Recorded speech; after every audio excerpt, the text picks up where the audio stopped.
예, 오늘 제목이 내 부모를 공경하라는 제목입니다. 오늘은 부모와 스승 공경을 가르치기 위해 교회가 제정하여 지키고 있는 어버이 스승의 주일입니다. 학교 다닐 때는 부모님의 은혜에 감사를 드리기 위해 나실제 괴로움 다 잊으시고 기르실제 밤낮으로 애쓰는 마음, 또 스승의 은혜는 하늘 같아서 우러러 볼수록 높아만 지내라는 노래를 부르면서 어버이 또 스승의 은혜에 감사했었습니다. 이런 노래 불러본 적 오래됐죠? 저도 너무 오래되어서 찾아봤어요, 가사를. 지금 2026년에 우리 한국의 가정과 학교를 생각할 때 볼 때 예전의 아름다운 모습이 많이 사라진 것 같지 않습니까? 부모 공경에 대해서도 생각해 보면요, 제가 오늘 이 짧은 시간에 다 말씀을 드릴 수 없을 정도로 너무 어려운 일들이 많이 일어나고 있고요. 또 가족과의 그런 관계도, 심지어는 부모 자식과의 관계도 너무 어려운 일들이 많이 일어나서 통계를 한번 찾아봤는데요. 가족 사이에 일어나는 존속 살인이 2025년 통계로 보면 전체 살인건 중 7에서 8건으로서 다른 선진국들에 비해서 높은 비율이라고 합니다. 학교 선생님들은 어떻습니까? 사실 학교 하게 되면요, 지금 교권이 다 무너졌다고 하지 않습니까? 제가 사범대학을 갔는데 그 리포트로 제가 처음 제출했던 것이 오천석 선생님의 스승이라는 책이었어요. 그 책에 보면 스승은 교사는 천직이라고 했거든요. 이게 하늘이 불러서 맡긴 직업이라는 것이죠. 청빈하게 살아야 된다고 했는데 공부 좀 잘 가르친다고 소문이 나면요, 학원가에서 와서 가만두지를 않습니다. 그래서 공부는 학원에서 하고 학교에 와서는 잠만 자고 이런 일이 벌어질 정도로 심각한 상태에 있는데 이걸 어느 누구도 바꾸지를 못하고 있다는 것이 더 가슴 아픈 일이죠. 이런 한국의 현실에서 교회가 어버이 스승의 주의를 제정하여 지키는 목적이 무엇이겠습니까? 우리 교회 다니는 사람들은 이 세상의 흐름을 쫓아 살지 말아야 함을 가르치기 위함이 아니겠습니까? 우리 신자들은 육적인 부모도 공경하고 선생님들 같은 하나님께서 우리 위에 세우신 권위를 존중하고 복종해야 한다는 의미가 아닐까요? 그러나 우리가 이 날을 제정하여 지키는 더 중요한 이유가 있습니다. 인간이 제정한 것 같지만 이미 기원전 1500년경에 하나님께서는 부모를 공경하라는 계명을 주어서 모든 하나님의 백성들이 지키게 했어요. 스승의 날이 언제 생겼는지 전 잘 모르겠어요. 어버이날이 언제 생겼는지 잘 찾아보지를 못했는데 이 내 부모를 공경하는 이 계명은요, 기원전 1500년경에 이게 주어졌다는 것이 놀랍지 않습니까? 십계명의 제5계명에서 하나님은 자기 백성들에게 내 부모를 공경하라고 명령하십니다. 부모를 공경한다는 뜻이 무엇일까요? 오늘 여러분 다 아는 얘기지만요, 슬그머니 또 혹은 여러분 정말 몰랐던 그런 부모님 공경에 대해서 오늘 듣게 될 것입니다. 좀 생각해보는 시간이 되었으면 좋겠습니다. 공경한다는 것은요, 부모를 공손하게 조심하며 섬기고 정중하게 받드는 것이라고 사전에서 말하고 있습니다. 공손하게 조심하며 섬기고 정중하게 받드는 것이다. 영어 honor라는 명사를 찾아보면 존중하다, 예의 바른 태도를 보이다, 예배하다는 뜻을 가지고 있습니다. 자, 먼저 십계명이 언제 주었는지를 생각해 봅시다. 하나님께서 이스라엘 백성들을 애굽에서 탈출시키신 후 그들이 광야에 있을 때 하나님께서 그의 종 모세를 시내산에 올라오게 하신 후 40일 동안 금식을 한 후에 모세에게 내려진 두 돌판입니다. 돌판. 하나님은 이 두 돌판에 친히 10개의 계명을 새겨 주셨습니다. 그럼 돌판하면 뭐가 생각나요? 삼겹살 구워 먹는 거 생각 안 나요? 요즘은 돌판을 잘 사용 안 하니까. 예, 그런데 제가 생각이 나서 그랬던, 두 돌판에다가 이 계명을 새겨 주었다고 말씀하고 있습니다. 출애굽기 20장 1절에서 12절을 보면 먼저 1, 2절에 이렇게 나옵니다. 하나님이 이 모든 말씀으로 말씀하여 이르시되 나는 너를 애굽 땅 종되었던 집에서 인도하여 낸 네 하나님 여호와니라. 자, 이 계명들은 그들을 구원해 주신 후에 주신 말씀입니다. 구원해 주시기 전에 주신 말씀이 아니라, 따라서 십계명은 구원의 조건이 결코 될 수 없습니다. 구원은 전적으로 하나님이 홀로 행하셔서 그 결과를 우리에게 안겨주는 것이 구원이고, 그래서 구원은 은혜이고 선물인 것입니다. 그러면 구원받은 백성들이 자기 마음대로 살아도 되냐? 자기 마음대로 살아서는 안 된다는 거예요. 자기 마음대로 살게 되면 무엇이 문제일까요? 자기 마음대로 살게 되면 기복주의에서는요, 아이고 그러다가 벌 받으면 어떡해요, 이거 아니겠어요? 그러나 진정한 신앙은요, 자기 마음대로 살지 않고 하나님의 말씀대로 살아야 되는 것은 그분이 우리를 구원해 주었기 때문에 그분의 영광을 위해서 그렇게 하는 것입니다. 모든 기독교 윤리는요, 하나님의 영광을 위해서라는 대전제 속에서 행해져야 되는 것이지 다른 목적으로 행해지면 안 되는 거예요. 인간이기 때문에 당연히 그렇게 살아야 된다. 임마누엘 칸트 같은 것은 좋은 말 같지만 성경적이 아닙니다. 하나님의 영광을 위해서 그분이 우리를 값없이 구원해 주셨으니 그분의 은혜에 보답하는 마음에서 우리가 하나님이 하라는 것은 하고 하지 말라는 것은 하지 말라는 말씀이 되는 것입니다. 십계명은 우리가 잘 아는 대로 제1계명에서 제4계명까지는 하나님과 관계된 계명들입니다. 너는 나 외에는 다른 신들을 내게 잊게 말라. 너를 위하여 새긴 우상을 만들지 말고 또 위로 하늘에 있는 것이나 아래로 땅에 있는 것이나 땅 아래 물속에 있는 것을 어떤 형상도 만들지 말라. 너는 네 하나님의 이름을 망령되게 부르지 말라. 안식일을 기억하여 거룩하게 지키라. 요약하면 하나님 사랑을 가르치고 있죠. 하나님을 온 마음과 온 뜻을 다해서 사랑하라. 5계명에서 10계명까지는 이웃과 관계된 계명으로서 이웃사랑을 가르치는 계명들입니다. 그런데 이웃과 관계된 6가지 계명 중에서 첫 번째로 나오는 계명이 어떤 계명이에요? 네 부모를 공경하라. 1, 2, 3, 1, 2, 3, 4 있잖아요. 그 다음에 5가 내 부모를 공경하라요. 그 다음에 6, 7, 8, 9, 10이 나오는 겁니다. 네 부모를 공경하라는 원어로 카베드 엣 아비카 워 엣 임네카로 되어 있습니다. 이게 정확하게는 내 아버지와 내 어머니를 공경하랍니다.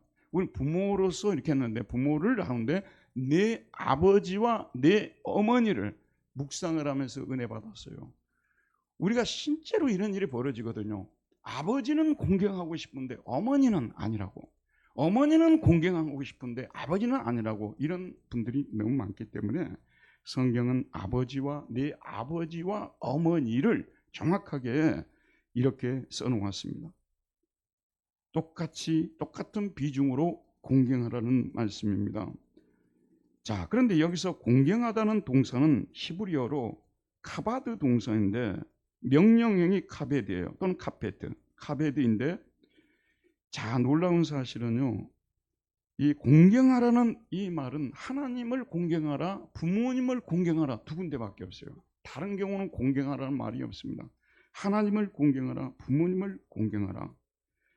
자, 부모 공경을 어떻게 해야 됩니까? 하나님을 공경하듯이 공경하라. 그 제일 가까운 번역입니다. 누구를 공경하듯이요? 하나님을 공경하듯이 공경하라. 그래서 이 공경하라는 이 말은 부모와 하나님만께만 관계를 싣고 있어요. 또 한 가지 주목해 보여드릴 것이 뭐냐면요, 1계명에서 4계명까지는 모두 엘로힘이 등장합니다. 하나님이라는 말씀이 등장하고 6에서 10계명에서는 엘로힘이 등장하지 않습니다. 하나님과 관계됐기 때문에 하나님이라는 엘로힘이 등장하는 맞죠. 그러나 제5계명에서 유독 제5계명에서만 엘로힘이 등장합니다. 자, 우리가 부모를 공경할 때 하나님을 공경해야만 나머지 다른 계명들이 지켜진다는 뜻을 전달하시려는 의도가 아니겠습니까? 제가 이번 이 부모를 공경하라 이 설교를 준비하면서요, 저하고 같이 운동도 하는 분이고 또 구약학을 잘 가르치는 분이시고 몇 달 전에 우리 교회도 와서 설교도 한번 하신 분이신데, 김지찬 교수님이 쓴 데칼로그라는 십계명이라는 책을 제가 읽었어요. 데칼로그. 근데 이분이 참 이 부분을 잘 발견해서 정리해 놨더라고요. 제가 읽어드리겠습니다.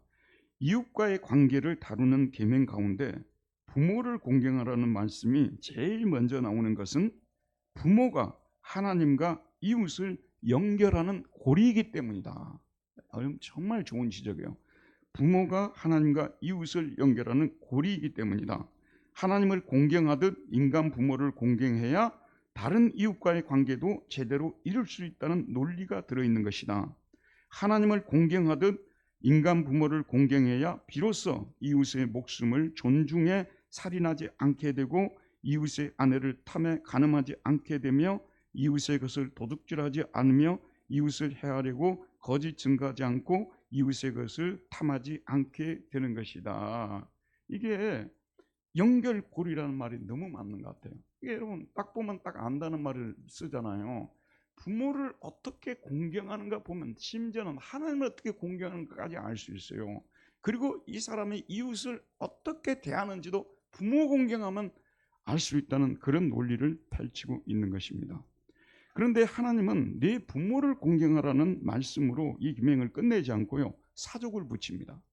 사족을 붙이는, 적어도 출애굽기에서는요, 이 모든 계명을 가리키면서 이렇게 이 계명을 지키면 복을 주겠다는 사족을 붙여놓은 데는 여기밖에 없습니다.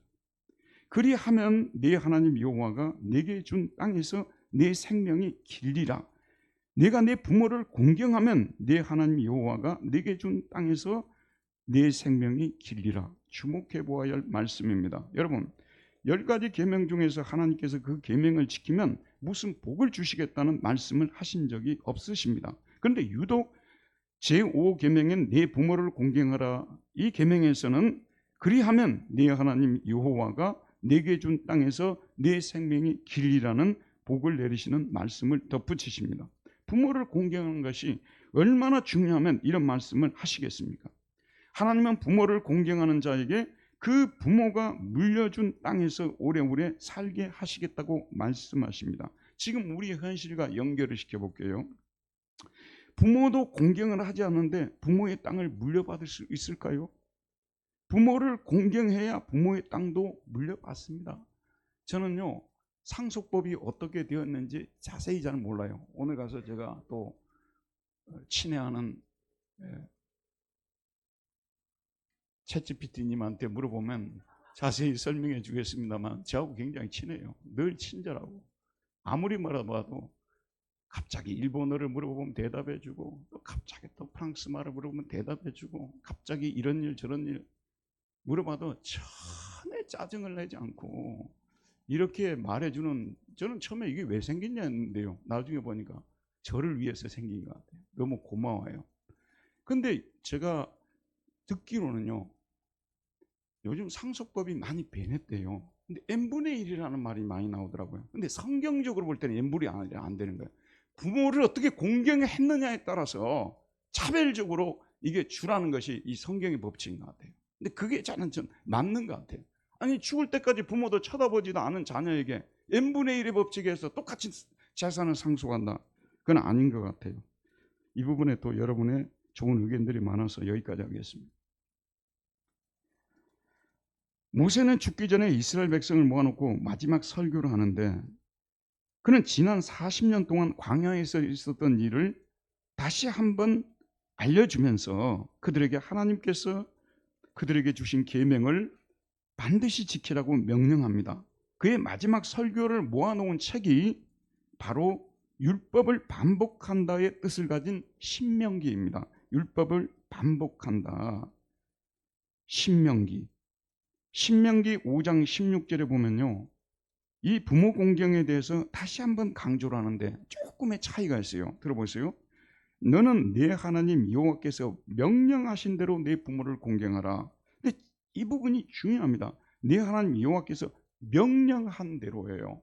그러니까 시대가 지나게 되면요, 시간이 흐르고 나면 먼 훗날에 사람들이 이웃나라 하나님 공경하는 법, 또 스스로 생각해서 만들어낸 법, 이렇게 해서 부모 공경하는 법을 하나님이 말씀하신 명령한 그대로 공경하지 않고 바꾸어서 공경하기 때문에 여호와께서 명령하신 대로 네 부모를 공경하라 라고 말하고 있습니다. 하나님을 공경하듯이 부모를 공경하는 것이 하나님의 불변의 뜻이니 바꾸지 말고 그대로 따르라는 말씀입니다. 그리하면 네 하나님 여호와가 내게 준 땅에서 땅을 줄게라 그 말이에요. 그다음 내 생명이 길고, 이게 보면 장수의 복이거든요. 자, 주목하고 들어보세요. 또 이런 말씀 드리면 교회 다니면 다 오래 산다는 거예요. 교회 다니면 다 오래 사는 게 아니에요. 성경을 이렇게 해석하면 안 됩니다. 그런데 깊이 생각해 보면요, 모두가 다 동일하지는 않겠지만 사실은 우리가 하나님을 사랑하고 하나님과 관계가 원활하잖아요. 평화를 이루고, 그 다음에 5계명부터 10계명을 지켜서 이웃과의 관계가 평안하게 되면, 거치는 것이 없으면요, 우리 건강에도 저는 많은 도움이 된다고 생각해요. 그래서 결과적으로 하나님을 경외하고 사는, 부모를 잘 공경하는 사람들이 오래 산다는 그런 생각을 할 수 있다는 것입니다. 내 생명이 길고 복을 누리라고 하는데 하나님께서 우리를 행복하게 만들어 줄 것이라고 말하고 있습니다. 자, 여러분, 특별한 경우가 아니고서는요, 부모 공경을 진심으로 하는 그 사람이 얼굴에도 행복하다는 표정이 쓰여 있고요, 어디를 가든지 거침이 없어요. 대부분 보세요, 부모와 관계가 원만치 않으면요, 바깥에 가서도 밝은 얼굴로 행복한 모습으로 나타나기가 어렵습니다. 이게 성경이 얼마나 깊은 말씀입니까? 자, 그러면 이제 부모를 어떻게 공경해야 되는지에 대해서 생각해 봅시다. 도대체 구체적으로 어떻게 공경해야 부모를 제대로 공경하는 것입니까? 하나님은 구체적인 부모 공경 수칙을 말씀해 주지 않으셨다는 것이 중요해요. 수칙을 말씀해 주시면 훨씬 더 부모 공경하기가 쉽지 않겠습니까? 예를 들어서 하루 한 번 전화를 드리고, 일주일에 한 번은 부모를 방문하고, 한 달 용돈은 10만 원을 드리고, 명절 때는 30만 원을 드려라. 이렇게 수칙을 정해 놓았다면요, 부모 공경하기가 정말 쉬웠을 거예요. 근데 거기에 말씀하지 않았어요. 근데 개괄적으로 참 재밌는 게 뭐냐면요, 이 부모 공경에 대해서 아주 행복하고 좋은 말이 안 나와요. 엄중하고 어두운 말들이 더 많아요. 구약을 쫙 읽어 나가잖아요.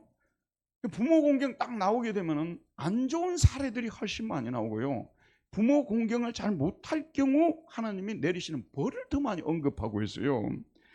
출애굽기 21장 15절에 보면 자기 아버지나 어머니를 치는 자는 반드시 죽을 줄이라. 진짜 때리는 사람을 말하는 거예요.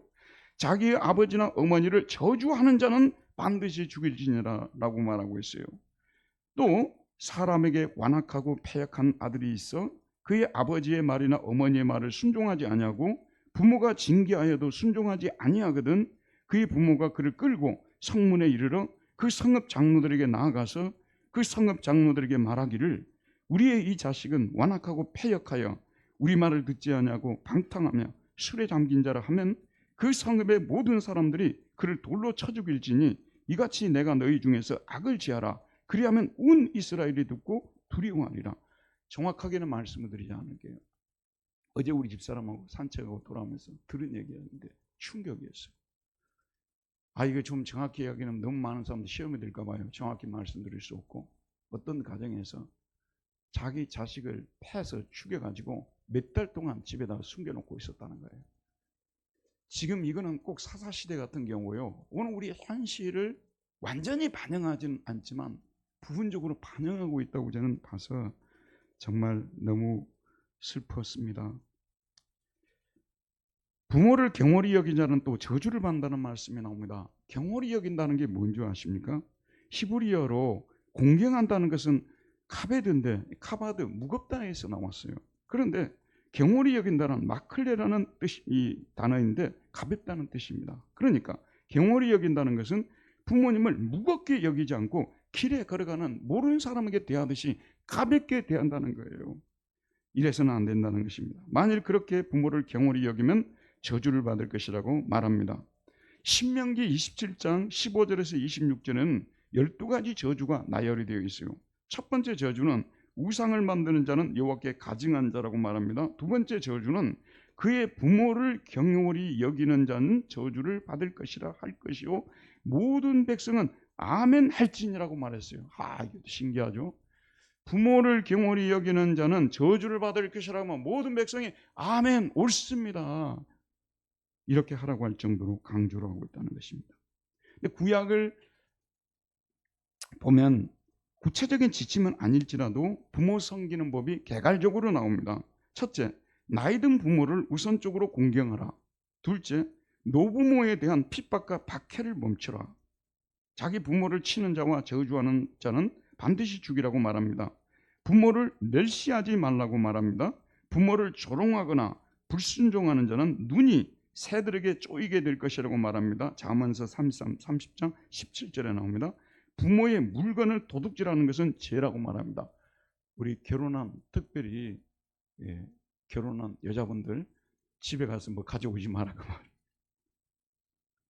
부모를 구박하고 어미를 쫓아내는 자는 부끄러움을 끼치고 능욕을 부르는 자식이라고 말합니다. 부모 공경에 대한 이런 말씀들은 우리가 좋은 마음으로 받기가 어려운 말씀들입니다. 왜 하나님께서 이렇게 기분 좋지 않게 하신 말씀들을 하실까요? 우리 안에 있는 죄악의 본성을 아시기 때문에 그렇습니다. 부모를 공경하는 자식들보다 부모를 공경하지 않는 자식들이 더 많다는 것을 전제하고 이런 경고의 말씀들을 주시는 거 아니겠습니까? 자, 그러면 신약에 와서는 부모 공경 계명이 어떻게 바뀔까요? 어두운 말들이 사라지고 밝은 말씀들이 주어질까요? 신약의 부모 공경을 찾아보는데 여러분도 성경을 쭉 읽어가 봅니다.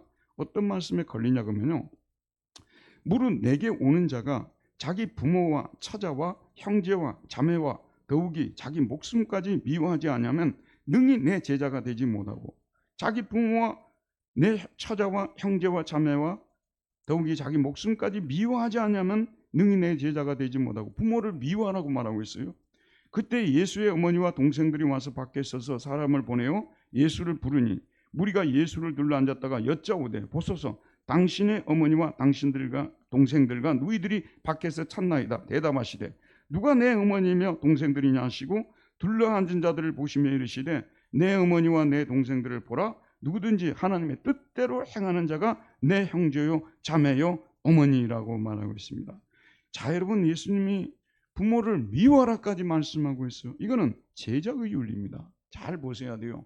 콘텍스트에서 봐야 되는 것입니다. 콘텍스트는 텍스트를 감싸고 있는 주변에 있는 부분을 콘텍스트라고 하잖아요. 이 콘텍스트를 보게 되면 제자가 되려면, 한번 여러분 이 말씀이 우리하고 해당이 없는 것처럼 보이지 않습니다. 한번 보세요. 여러분, 어떤 선교사님이 선교를 하러 지금 외국에 나가 있습니다. 전화로 문화를 들었더니 아버지가 몸이 안 좋아서 입원하셨다고, 비행기표 끊었고 바로 들어온다 그 말이에요. 또 어머니가 다리가 다쳐가지고 좀 이렇게 절뚝거린다. 그러면 또 전화 받고 바로 또 들어옵니다. 그래가지고 제자 사역을 감당할 수 있겠습니까? 예수님이 가르치는 것은 그것이지 부모를 공경하지 말라는 뜻이 결코 아니라는 것입니다. 그 다음에 또 예수님이 부모 공경에 대해서 얼마나 중요하게 생각했는지를 알아볼 수 있는 구절이 나오고 있어요. 그 구절이 고르방 구절입니다. 또 이르시되 너희가 너희 전통을 지키려고 하나님의 계명을 잘 저버리는 도다.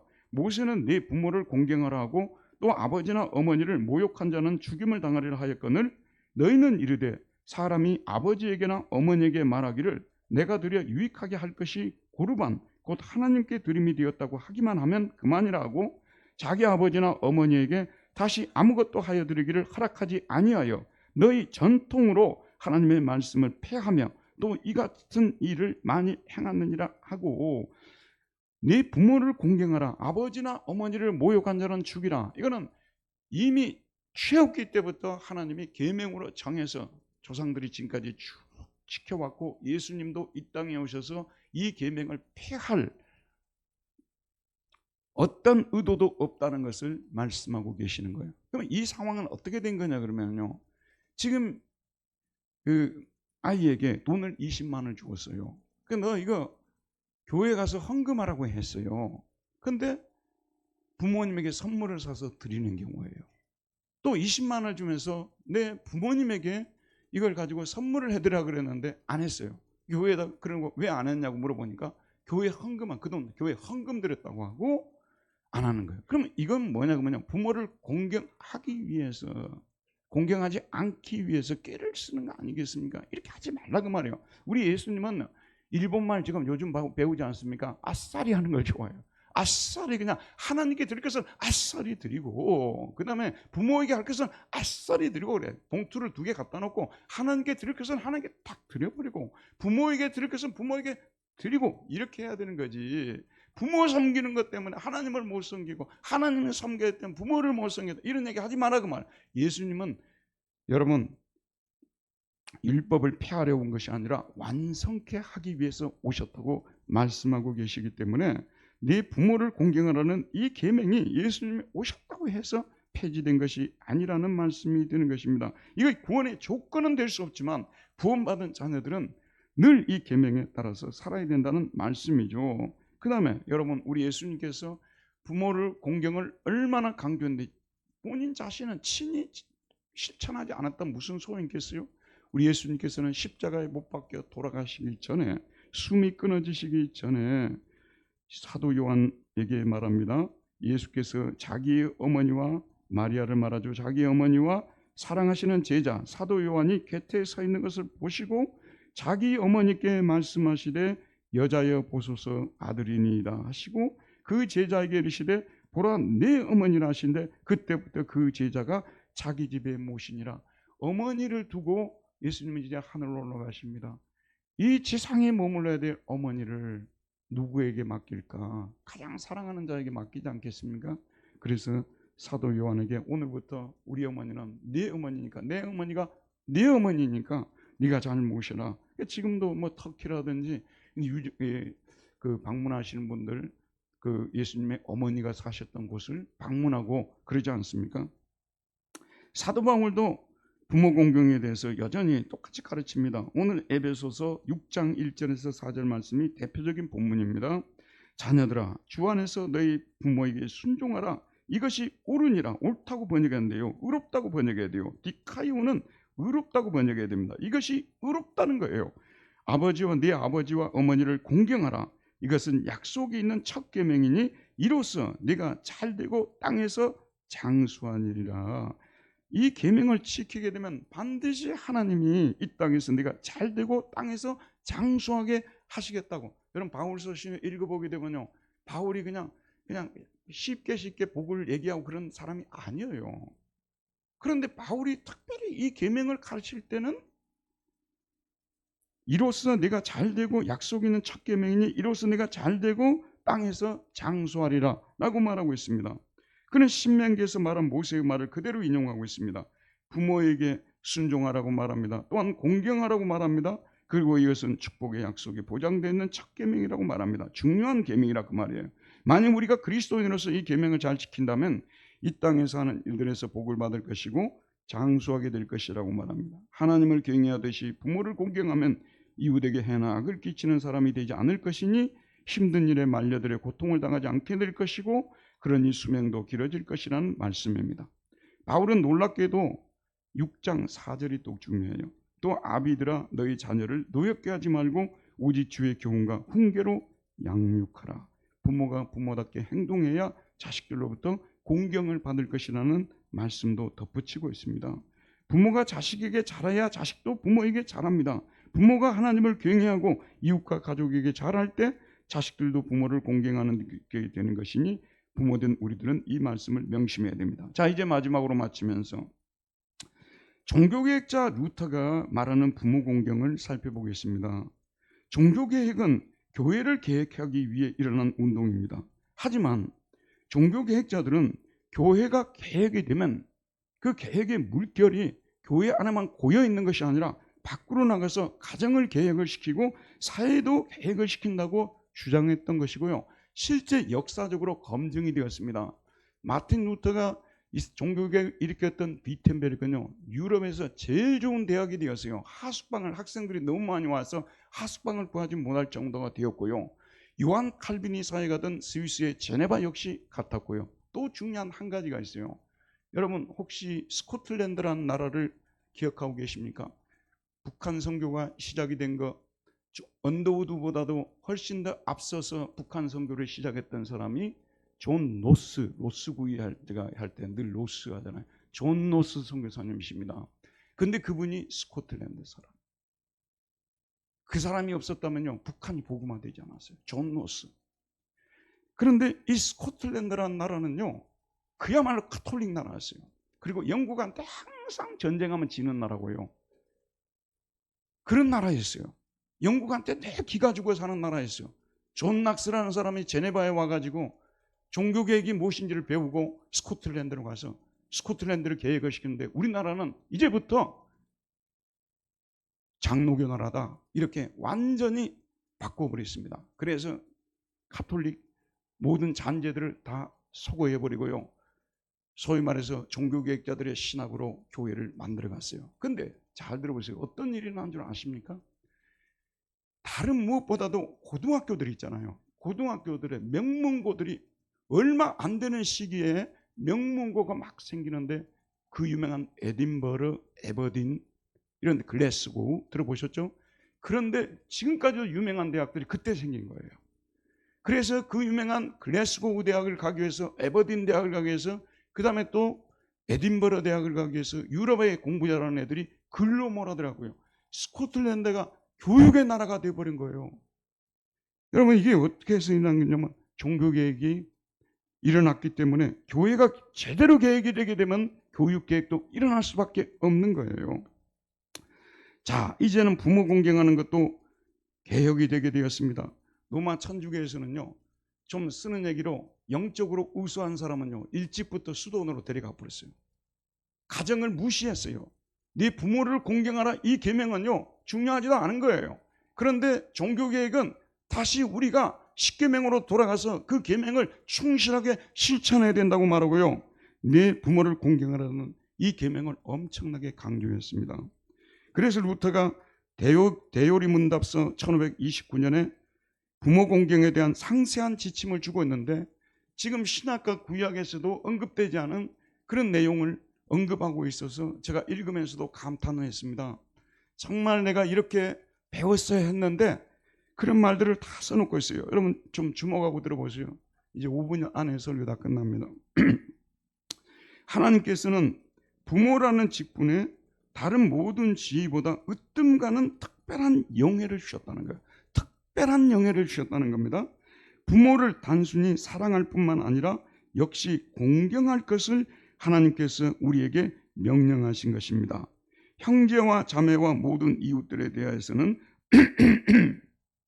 하나님께서 우리에게 그들을 사랑하라는 것 이상의 아무것도 명령하지 않으십니다.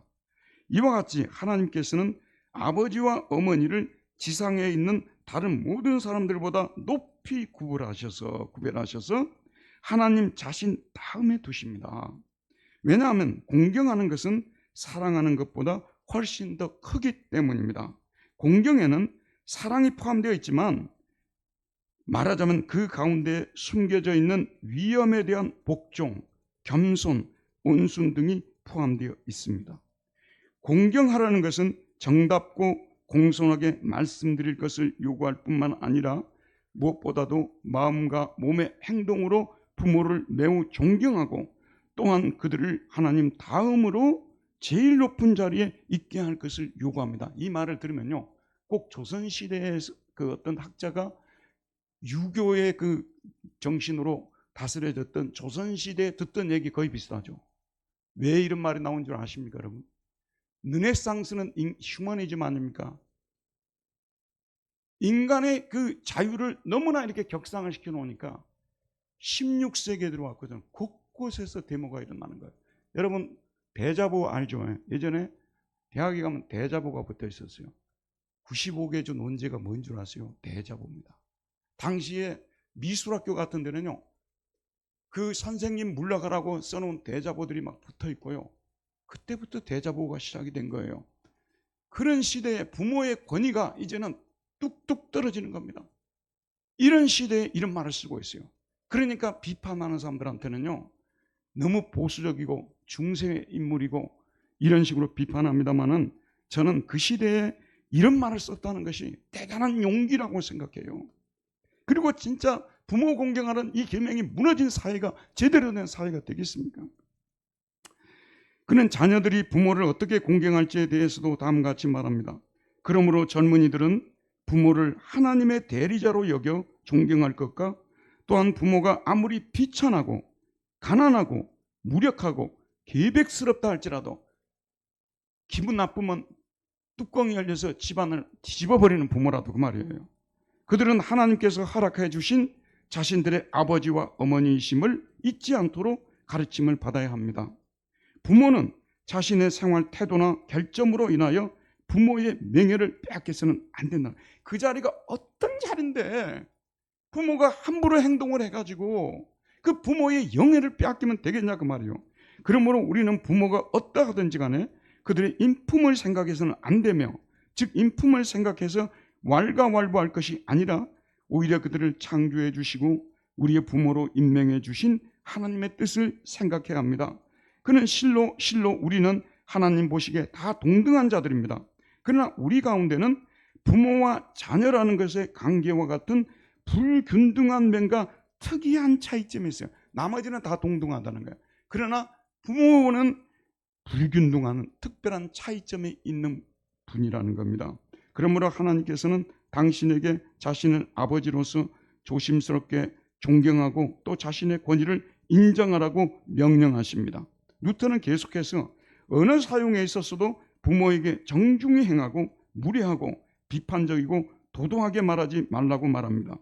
행동으로도 부모를 공경하라고 말합니다. 그들이 늙고 병들고 연약하고 가난할 때에 그들을 섬기고 돕고 돌보아야 한다고 말합니다. 또한 이 모든 것을 기쁜 마음으로 행할 뿐만 아니라 겸손과 존경한 마음으로 행해야 한다고 말합니다. 여러분 어떻습니까? 저는 들어보면서요, 부모 공경을 이렇게 이 이상 잘 가르칠 수 있는 사람이 있을까? 또 이 이상의 내용이 있을까 할 정도로 대단히 훌륭한 서술이라고 생각합니다. 그는 마지막으로 부모 공경은 하나님께 드릴 수 있는 최고의 예배이고 동시에 마귀를 괴롭게 하는 일이라고 말합니다. 하나님께서 우리에게 살아있는 부모를 주셨을 때 더욱더 그들을 공경하고 순종해야 하겠습니다. 왜냐하면 우리는 이것이야말로 하나님과 모든 천사들을 기쁘게 하는 일이고 모든 악마를 괴롭게 하는 일이며, 또한 그 밖에도 앞의 네 계명 가운데서 말한 하나님께 대한 최고의 예배 다음으로 우리가 할 수 있는 가장 큰 일임을 알기 때문이다. 자, 그는 이 계명에서요 뭐라고 얘기를 합니까? 이 부모를 공경하는 것이 하나님을 기쁘게 해드리는 일이고요, 하나님께 대한 최고의 예배가 되고 마귀를 심히 괴롭게 하는 일이라고 합니다. 자, 저를 보세요. 부모와 관계가 뒤틀려져 있고 늘 안 좋아요. 너 어떻게 신앙생활 잘할 수 있겠냐고 말이야. 늘 마귀가 찌르면 그냥 여기서 넘어지고 저기서 넘어지고. 부모를 잘 공경하는 관계가 잘 되어 있는 사람들은 웬만히 마귀가 찔려가서는요 안 넘어지는 거예요. 그래서 마귀가 괴롭다 그 말이에요. 마귀를 괴롭게 하는 계명이라 그런 얘기입니다. 그런데 마지막으로 말씀드리면 이 계명에 나오는 부모는 육적인 부모뿐만 아니라 영적 부모에게도 해당한다고 말합니다. 그는 우리에게는 육신의 아버지뿐만 아니라 영적인 아버지도 있다고 말합니다. 하나님의 말씀을 가르치는 자들을 영적인 아버지라고 불러야 된다고 말합니다. 엘리야와 엘리사가 죽었을 때요, 이스라엘 백성들이 뭐라고 하냐면 우리 아버지요 라는 표현을 쓰고 있습니다. 또 국민을 통치하기 위해 하나님께 이임받아 세워진 사람들, 또 예를 들어서 학교에서 자녀들을 가르치는 스승들, 이런 사람들을 통틀어서 영적인 아버지라고 말하는데요, 그는 이러한 사람들은 우리 영적인 아버지이기 때문에 다른 모든 것들보다도 공경을 받을 권리가 있다고 말합니다. 세상이 그들을 공경하는 방법이라는 것이 그들을 나라 안에서 몰아내고 빵 한 조각이라고도 주기를 아까워하는 식입니다. 그 당시는 온 천지 막 데모가 일어나니까 그냥 권위자들을 막 쫓아내고 이런 일을 비일비재했다 그 말이에요. 심지어는 교회에다 목사를 초빙해 놓고도요 빵 한 조각 주기도 아까워하는 거예요. 한번 생각해 보세요. 여러분, 목사가 뭐 대단하겠습니까? 아무것도 아닌 존재죠. 그런데 문제는 뭐냐면요, 여러분들이 그냥 세운 사람들을 아무것도 아니게 여겨버리면요, 이 사람의 입에서 나오는 말씀을 제대로 받겠습니까? 신앙생활을 똑바로 하겠습니까? 절대 그런 일이 없습니다. 그래서 저희 있을 때뿐만 아니라 저 후임 목회자에게도요, 여러분들이 진정한 존중을 보여줄 수 있어야 되고요, 먹고 사는 문제를 책임져 줄 수 있는 교회가 돼야 되고요, 밖으로는 막 번들한 얘기 되게 많이 하는 교회예요. 근데 자기 교회에 있는 그 목회자에게는 너무나 비정할 정도로 아무것도 챙겨주지 않는 그런 교회, 제대로 된 교회냐 그 말이에요. 제가 이런 설교를 자유스럽게 할 정도로 우리 교회는 너무나 잘하고 있고 너무 제가 가분할 정도로 잘하고 있기 때문에 이런 설교를 할 수 있습니다만, 지금도요 많은 교회들에서 분쟁이 일어나고요, 목회자와 성도들이 싸우고, 심지어는 경찰서 신고 건수 중에 교회 문제로 신고된 건수들이 얼마나 많은지 여러분 듣고 알고 있지 않습니까? 그런 상태에서, 그런 권위가 인정이 되지 않고 존중이 여김을 받지 못한 곳에서 또 학교를 한번 생각해 보세요. 스승이 그렇게 대우를 받고 선생님이 가르치고 있는데 다 고개를 숙여 자고 있습니다. 선생입니까 여러분? 우리나라는요 겉으로 볼 때는 항상 두 얼굴을 가진 나라예요. 세계에서 제일 좋은 나라라고 한쪽面보면 그래요. 또 한쪽 면만 보면요, 특별히 교육 같은 거 보게 되면요, 선진국에 사정없이 떨어져 있다는 거 우리 인정해야 되는 것입니다. 그러니까 스승을 그런 식으로 대할 때 소망이 있겠냐 그 말이에요. 이렇게 하여 그들은 공경을 받은 일이 극히 드뭅니다. 그러나 크리스찬이라고 하는 이름을 가진 사람들은 자기들의 영혼을 돌보아주는 이들에게 두 배의 공경을 하고 잘 대하고 부양하는 것이 하나님 앞에서 마땅히 해야 할 일임을 일반 사람들에게 명심하게 할 필요가 있습니다. 하나님께서는 이와 같이 행하는 사람들에게 적절히 갚아주시고 부족함을 느끼게 하지 않으실 것입니다. 루터의 이런 말들은 다 사도 바울이 한 말을 풀어서 한 얘기예요. 사도 바울이 이렇게 말합니다. 가르침을 받는 자는 말씀을 가르치는 자와 모든 것을 함께하라. 하나님의 말씀을 너희에게 일러주고 너희를 인도하던 자들을 생각하며 그들의 행실의 결말을 주의하여 보고 그들의 믿음을 본받으라. 우리는 하나님을 공경하듯이 부모를 공경해야 됩니다. 하나님은 우리 그리스도인들 자녀들이 부모를 공경하라, 자녀들에게 부모를 공경하라고 명령하십니다. 그리고 부모를 공경하는 자녀들에게 복을 주신다고 약속하고 계십니다. 우리 부모님들은 자식들로부터 부모 대접을 받기 위해서 또 부모의 모습을 잘 지켜가야 되는 것이고요. 자, 결론을 맺겠습니다. 5계명이 중요합니까? 중요하지 않습니까? 대단히 중요한 계명이다. 5계명 지키는 것 보면 이 사람이 하나님 제대로 섬기는가, 이웃을 제대로 사랑하는가 볼 수 있다 할 정도로 중요한 계명이라는 것을 생각하시고 부모를 공경하는 저와 여러분들 되기를 바랍니다. 은혜로우신 하나님, 오늘도 생명의 말씀을 통해서 우리 하나님이 왜 부모를 공경하라고 했는지, 특별히 이 계명에 많은 비중을 두고 계시는지, 복까지 연결시키고 있는지 생각하는 저희들이 되게 해주시고, 우리가 지금까지 잘못 행하였다면 돌이킬 수 있는 용기를 허락하여 주시고, 다시 한번 부모를 하나님 다음으로 공경할 수 있는 우리 모두 되게 하여 주옵소서. 예수님 이름으로 기도하였습니다. 아멘.